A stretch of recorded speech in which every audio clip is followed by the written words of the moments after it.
Atenção, nós estamos com o Francisco Nogueira, que é psicanalista, que organizou um trabalho voluntário importante em meio a essa pandemia, um grupo de psicólogos e psiquiatras que está atendendo sem cobrar nada a turma que enfrenta a pandemia.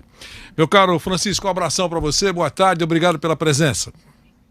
Boa tarde, Vanderlei, é um prazer estar aqui, boa tarde a todos os nossos ouvintes. É um prazer tê-lo aqui também, eu queria que você falasse um pouquinho sobre essa prestação de serviços nessa pandemia, esse telefone e essa internet deve ter funcionado demais para psicólogos e psiquiatras. Queria ouvi-lo, Francisco, por favor. A experiência de escuta foi uma ideia que a gente teve logo que surgiu a ideia da quarentena, né? Quando começou a se discutir, a gente também começou a pensar o que a gente podia fazer para oferecer para a população, porque a gente já sabia que isso ia ter um impacto muito sério na saúde mental das pessoas, pelo que a gente viu na China, na Itália, na Espanha.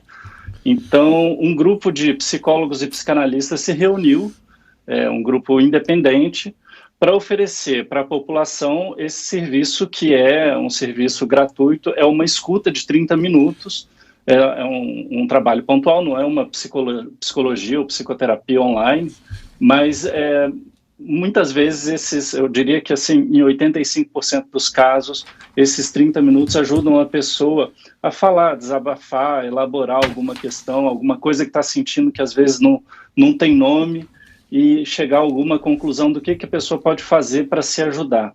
Então tem sido muito enriquecedor. A gente já teve mais de 2.000 pessoas que se inscreveram no serviço e é muito fácil participar. É só entrar no site www.relaçõessimplificadas.com.br/escuta.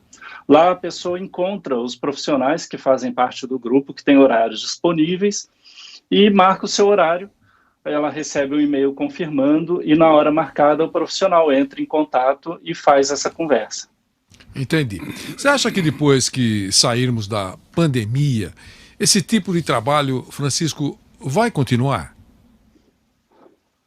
Olha, deveria, porque a gente já sabe que passada a pandemia, os transtornos mentais, eles continuam.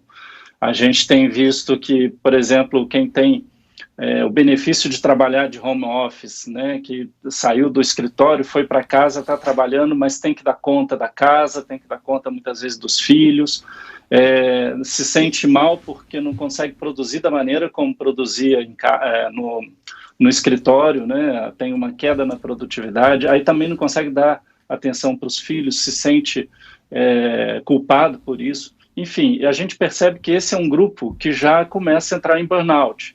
E depois que passar a quarentena, para voltar para o trabalho, pode ser que enfrente alguma dificuldade, né? Por outro lado, a gente tem as pessoas menos favorecidas, mais vulneráveis, que têm enfrentado dificuldades para botar comida na mesa. Quer dizer, os filhos, a família está passando dificuldades, passando necessidade, tem todo o medo que envolve a Covid-19, e a gente acha que a gente sabe e a gente tem acompanhado em outros países que isso tem consequências. Na Itália, por exemplo, cerca de 60% da população requisitou um serviço de acompanhamento psicológico para poder dar conta da vida pós-quarentena. Por conta do sofrimento, por conta dos transtornos mentais, a gente espera que a gente tenha que oferecer para a população algum tipo de serviço. A gente não sabe como ainda, né? No nosso caso, da experiência de escuta, a gente pensou ele como um serviço de emergência. Então, quando acabar a quarentena, a gente retira o site do ar. Se houver uma nova quarentena, por uma segunda onda, alguma coisa do tipo, a gente volta com o nosso serviço, mas, a princípio, o nosso serviço ele tem uma intenção de emergência. A gente precisa cobrar das autoridades e das empresas algum tipo de suporte para que as pessoas possam retomar a sua vida. Porque não deixa de ser um trauma, né? É um trauma e alguns traumas não vão embora com muita facilidade, é verdade. O nosso Flávio Prado tem uma pergunta ao nosso Francisco Nogueira, que está nos ajudando aqui a esclarecer assuntos importantes nesse período. Diga, Flávio. Francisco, Nós todos estamos vivendo isso, né? E realmente cada dia é um dia diferente, cada dia a gente tem uma reação diferente. Como você está projetando o pós-pandemia? Os locais vão voltar a ter acesso, nós vamos ter devagarzinho abertura de cinemas, de shoppings, de restaurantes e tal.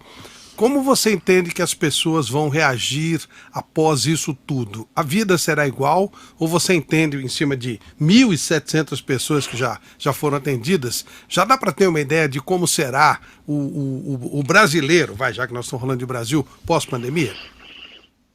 Boa tarde, Flávio. Então, eu tenho uma esperança muito grande de que a gente aprenda alguma coisa com isso, né? Eu tenho dito que se a gente voltar à vida normal como era antes, então terá sido um grande desperdício, porque a gente não vai ter aprendido nada. Mas começam a surgir muitas iniciativas interessantes, muitas iniciativas de solidariedade, e o brasileiro ele tem essa característica de ser solidário, de se compadecer com o sofrimento do outro. Então eu torço muito para que a gente consiga construir uma sociedade um pouco mais fraterna, né? Menos dividida, porque eu acho que a sociedade brasileira ela ficou muito sofrida com essas rupturas que a gente teve, essas divisões, essas brigas muitas vezes em família, né? É muito curioso que a gente teve aí desde das eleições pelo menos as últimas eleições presidenciais, né? Mas a gente pode voltar até um pouco mais nisso, pessoas que queriam a mesma coisa, quer dizer, queriam um país melhor, queriam um país sem corrupção, um país mais justo, mas que não conseguiam conversar. Pessoas da mesma família, muitas vezes, né?